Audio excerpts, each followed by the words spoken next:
नमस्कार. इचलकरंजीत सध्या यंत्रमाग आयोजित मजुरी वाढीचा प्रश्न चांगलाच तापलेला दिसत आहे.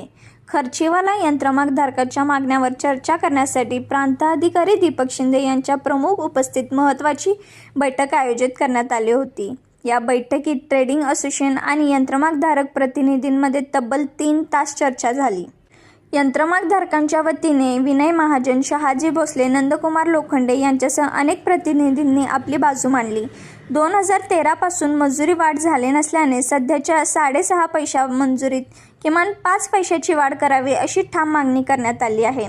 दुसरीकडे ट्रेडिंग धारकांच्या प्रतिनिधींनी मंजुरी संदर्भात सकारात्मक असल्याचे सांगितले, मात्र अंतिम निर्णय इतर व्यापाऱ्यांशी चर्चा करावी लागेल असे स्पष्ट केले आहे. दरम्यान बैठकीबाहेर मोठ्या संख्येने जमलेल्या यंत्रमाग धारकांच्या कुटुंबियांनी घोषणा सुरू केल्याने काही काळ वातावरणात तणावपूर्ण झाले होते. बैठकीदरम्यान काही प्रतिनिधींमध्ये जोरदार शाब्दिक वादावाद झाली, त्यामुळे वातावरणात अधिकच तापले होते. अखेर प्रांताधिकारी दीपक शिंदे यांनी दोन्ही बाजूची मते ऐकून घेत बुधवारी दुपारी 4 वाजता पुन्हा बैठक घेण्याचे घोषित केले आहे. तसेच दोन्ही बाजूंनी सामंजस्यपणे तोडगा काढावा, अन्यथा प्रशासनाला निर्णय घ्यावा लागेल असा इशाराही करण्यात आला आहे. आता बुधवारी होणाऱ्या बैठकीत संपूर्ण यंत्रमाग उद्योजकांचे लक्ष लागले आहे.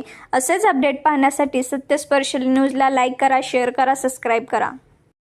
आता याच्यामध्ये उपमुख्यमंत्री साहेब, मुख्यमंत्री साहेब, जिल्हाधिकारी साहेब सगळे या विषयाच्या मागे आहेत. आता मला त्यांनी बोलवले, आता फोन झाला माझा, सगळ्यांच्या कानावर घातलं, सर आज विषय मिटत नाही. फक्त सर्व ट्रेडिंग असोसिएशन वाल्यांना सांगणं आहे माझं की आजला उद्याचा दिवस घ्या, परवाच्या दिवशी तुम्ही सकाळी बैठक घ्या.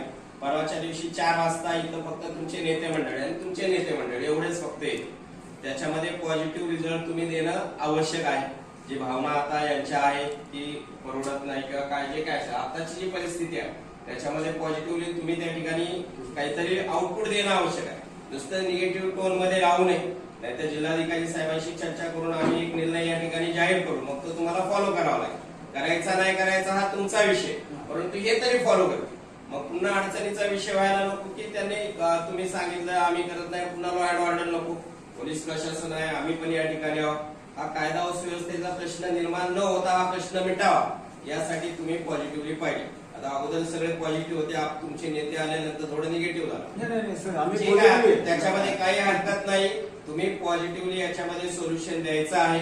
परवाच्या दिवशी पुन्हा 4 वाजता आपण या ठिकाणी बसूया आणि पॉझिटिव्हली म्हणजे सगळे इचलकरंजीवर ते खुश झाले पाहिजे, तुमचाही बॅलन्स चालला पाहिजे.